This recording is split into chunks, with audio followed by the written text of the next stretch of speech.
ติดงานอยู่บึงโบเห็นทางเอาแท็กซี่เมื่อพุทธคันบอกแห้งเลยฝนก็ได้กูแห้งนี่อุบัติเหตุเกิดบ้าโทรหล่นลงเอาเล่นรถไฟฟ้าได้แมนนาลีไฟฟ้าปิวเลยแล้วลุมมันแห้งเลยทุกคนบ้าถูกต่ำดิบริลุ่มตอนนี้พายุยังบ่ทันเศร้าทุกคนรอข้างหน้าพุ่งข้างนี้น้อยโอ้มาไปตาข้างเดียวอ่ะ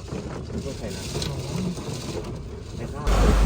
อยู่นี่เกิดอุบัติเหตุวะใส่กี่กูอุบัติเหตุคือเอาไปเบิกด้วยนั่นนะรถตัวมันออกนะโกบอกนะไปเบิกด้วยใส่เดี๋ยวเห็นบ่โอ้โหทุกคนนี่มันลมแห้งพายุเขา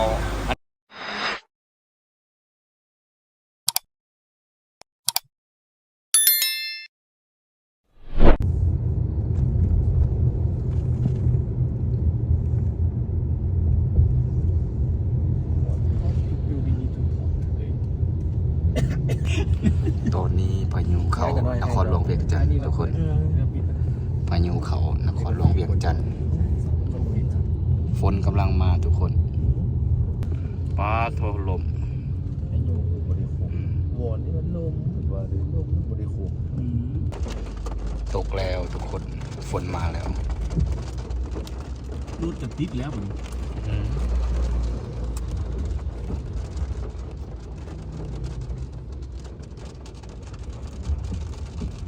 ก่อนนี้ทีรถติดทุกคนฝนตก ติดยาวเลยฝนตกอีกแล้ว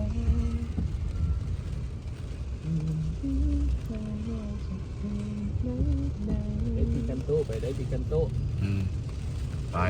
กันโต้ดีกว่าใหญ่ไอ้แง่ติดเสียโอ้ยอภัยกับข้าเลยมันจริงชีวิตกับเงาให้จริงๆเลยบักสามนอนนี่ก็ได้แล้วกูชี้ไปได้บริการตีนอะไรอะไรบอก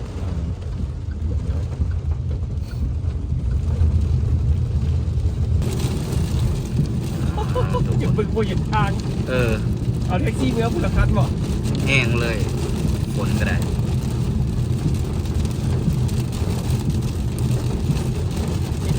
ตอนนี้สภาพอากาศอยู่นครหลวงเวียงจันทร์ทุกคนฝนตกแห้งหลายพายุเขาตอนนี้ก็5 โมงแล้วจนบ่เห็นขอบทางหมดแล้วนี่เป็นพื้นทำที่ค่อยเอารถจักรมาเรียกคนล่างรถตะกุนตุ๊บแล้วรถไฟไปนะรถกระพัดติดมานี่มาไฟดับแล้วบ้างโอ้เรามีแซ่บกันได้แล้วก็มีแซ่บกันแล้วแข่งรถสเกียร์แล้วก็มีแซ่บเองนี่ในสเกียร์ปกติผู้ชายต้อง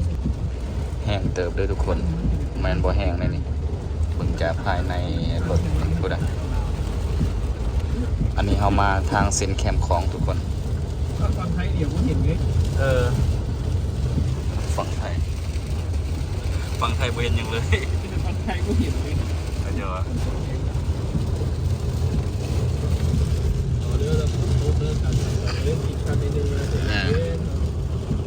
โอ้ตลาดนี่มันโบมาเลยเนาะเครื่องเขาชิเปิดและเครื่องก็ตั้งดีเดี๋ยวเขายังว่าโอ้บางหานตั้งแล้วกันอันนี้เป็นตลาดแคมป์คลองทุกคนแคมป์คลองมันเขายังบ่ถึงตั้ง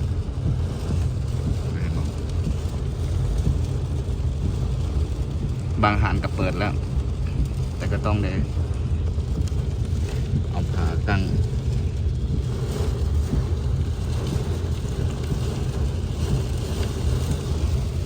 แห้งเติบอยู่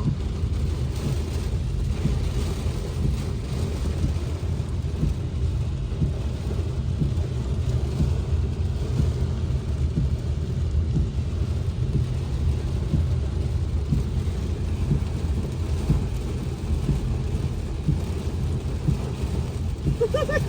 โอ้ กูเฮียงนี่นี่ อุบัติเหตุเกิดบาโทรหล่นลงเอาเล่นรถไฟฟ้าได้แมนนาลี ไฟฟ้ปิวเลยแล้วลุมมันเองเลย ทุกคนบ้าถูก ต่ำดิบริลุ่มที่เคยรุ่นที่ไหนทำไมล่าสุดตอน แห้งไรทุกคนกูนะ เยียบร้อย เขาเขียนเรียบร้อยไงนะครับ เรื่องกันนะวันนั้น ทุกคนแห้งเติบมาทางแคมป์ของแห้งบ่อยว่าเลยแนมบ่เห็นยังเลยฝั่งไทยก็ยังแนมบ่เห็น ยาเลยกินรถไปด้วยการ บ่สามารถเอากระจกลงได้ทุกคนหายเบิ่งเพราะว่าฝนแห้งไร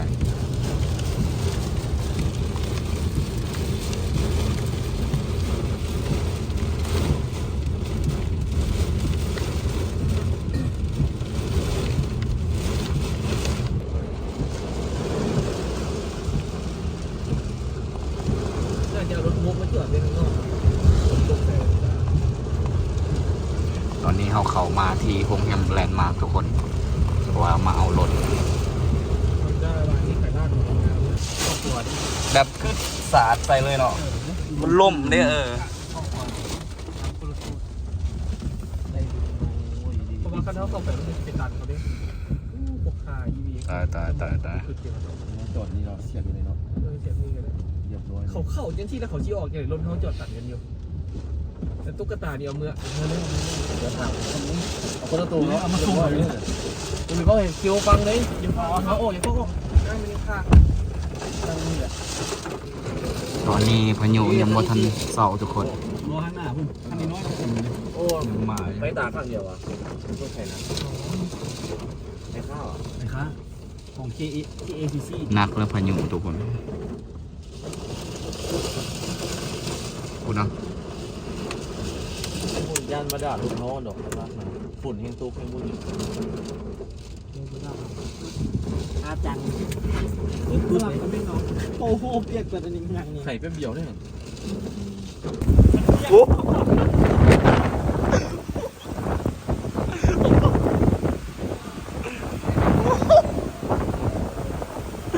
เกิน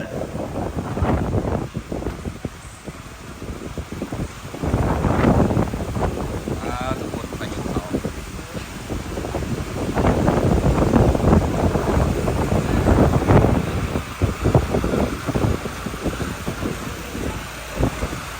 นัก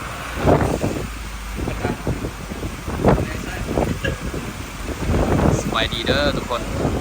วันนี้เรามาเอารถทุกคน แต่ว่าพายุเขา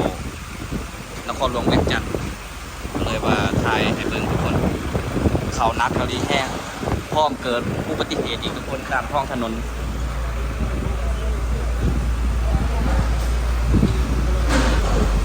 อยู่นี่เกิดอุบัติเหตุวะใส่กี่กูอุบัติเหตุจะเอาให้เบิ่งด้วยนั่นนะรถตัวมันออกนะโกบอกนะไปเบิ่งด้วยใช่เ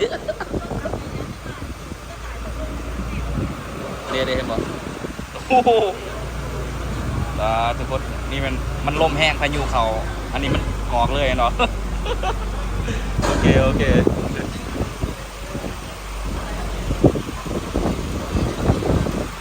นักทุกคนความว่ามันแห้งพายุเขา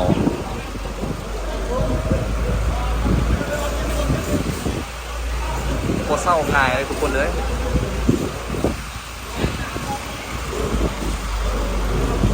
อันนี้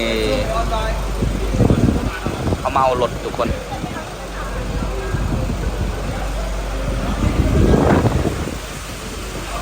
เมื่อวานนี้พวกเขาก็เอารถมาโซ่อยู่นี่ผู้ที่4 โมงยังได้เมื่อนอนอยู่เฮือนทุกคน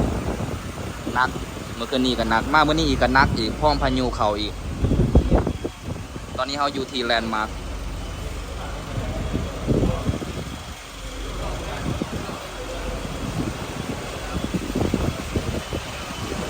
โคเศร้าง่ายก็สิโดนเติมอยู่นี่ทุกคนเลย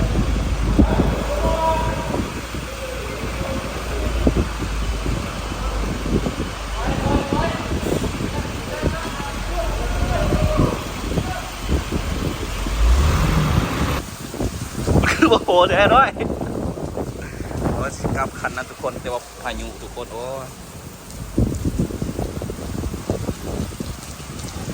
เป็นยังลุยเลยทุกคนพายุมันบ่ทันเศร้าเว้ยนักอันนี้เลยทุกคนพายุนี่นะนักแห้งจำเอาบ่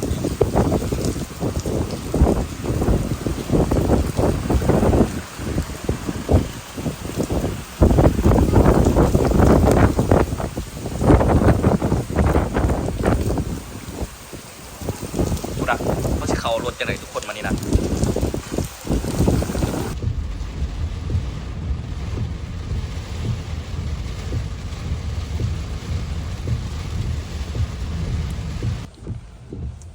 ตอนนี้ฝนยังไม่ทันเศร้าอยู่ทุกคนรถก็มาติดอีกมันนี่นักทุกคนเลยฝากเรือมขับรถลำบากเลยฝนตกพายุเขาเด้ทุกคน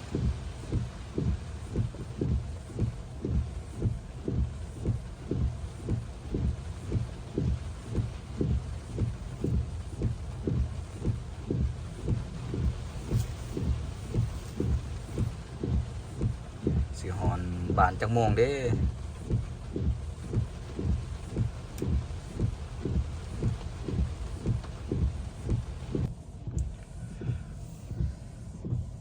เอาอะไรทุกคนถือว่ามันก็หวยลงเลยเนาะฝนเนาะพายุเขานครหลวงเวียงจันทร์ทุกคนแต่ว่าฟ้านี่ยังเหลื่อมอยู่แต่ว่าดีแต่ว่าไฟบ่ดับทุกคนมื้อนี้ถือว่านักเติบนครหลวงเวียงจันทร์เฮาเอาล่ะทุกคนสำหรับคลิปนี้เฮาก็สิจบไว้เพียงส่านี้เด้อทุกคนเด้อเจอกันใหม่คลิปต่อไปฝากกดไลค์กดแชร์กดติดตามกันเด้อทุกคนสำหรับคลิปนี้ก็สบายดีฟ้าเหลื่อม